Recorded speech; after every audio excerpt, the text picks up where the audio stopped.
নেশা জিনিসটা খুবই ভয়ঙ্কর। এই নেশার কারণে মানুষের জীবন নষ্ট হয়ে যায়। এই নেশার কারণে কারো সংসার ভেঙে যায়। শুধু কিছু খাইলেই যে নেশা হয় এমনটা না। যে কোনো জিনিসের নেশায় যদি আপনি পড়ে যান, এই নেশার কারণে আপনার জীবন পুরাই ধ্বংস হয়ে যেতে পারে। একটা আছে ভালোবাসার নেশা, একটা আছে খাওয়ার নেশা, টাকা ইনকাম করার নেশা।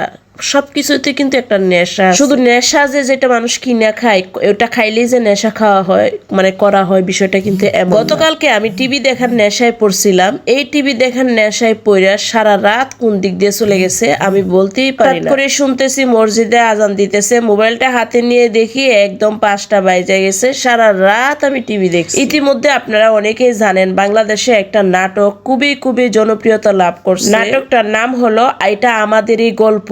এই সিরিয়ালের মানে এই নাটকের কথা ফেসবুকে যতবার শুনতেছি ইচ্ছা করছিল যে নাটকটা আমি তাই গতকালকে সন্ধ্যাবেলা 6টা বাজে প্রায়, মানে 6টা 6:30 এমন হবে মেবি, তখন ঝুম বৃষ্টি পড়তেছিল। এই ঝুম বৃষ্টির মধ্যে হঠাৎ করে মনে হলো আমাদের গল্প নাটকটা আমি দেখবো, যেহেতু এটা নিয়ে সবাই আলোচনা করতে। মনে হয় সত্যি নাটকটা অনেক সুন্দর হবে। বিশ্বাস করেন এই নাটক দেখে মনে হয় না বাংলাদেশে এমন মানুষ আছে যে কান্না করে নাই। এই নাটক দেখার পরে যদি কোনো মানুষ কান্না না করে থাকে, মনে করবেন তার ভিতরে বলতে কিছুই নাই। গতকালকে সন্ধ্যা 6টা বাজে আমি নাটকটা দেখতে বসছিলাম একবারে শুরু থেকে। আমি যদি কোনো কিছু দেখি আমার মাঝখান থেকে দেখতে কিংবা লাস্টেরটা দেখতে একদমই ভালো লাগে না। একদম চেষ্টা করি শুরু থেকে শেষ পর্যন্ত দেখতে। যার কারণে আমি সচরাচর কোনো নাটক দেখি না, কোনো মুভিও দেখি না, কারণ আমি মনে করি আমার হাতে সময় না, আমি দেখতে পারবো না। আর যদি নেশায় পড়ে যাই তাহলে হয়তো বা আমি সব কিছু ফালায় রেখে আগে এটাই দেখবো। যার কারণে আমি টিভি জিনিসটাই তো যে কথা সেই কাজ। আমি এই নাটক দেখাত লাইগে আমার খাওয়া দাওয়া সারা রাত্রের ঘুম সব কিছু একদম হারাম হয়ে গেছে। এই যে সবকিছু আমি একদম হারাম করিয়া নাটকটা দেখছি না,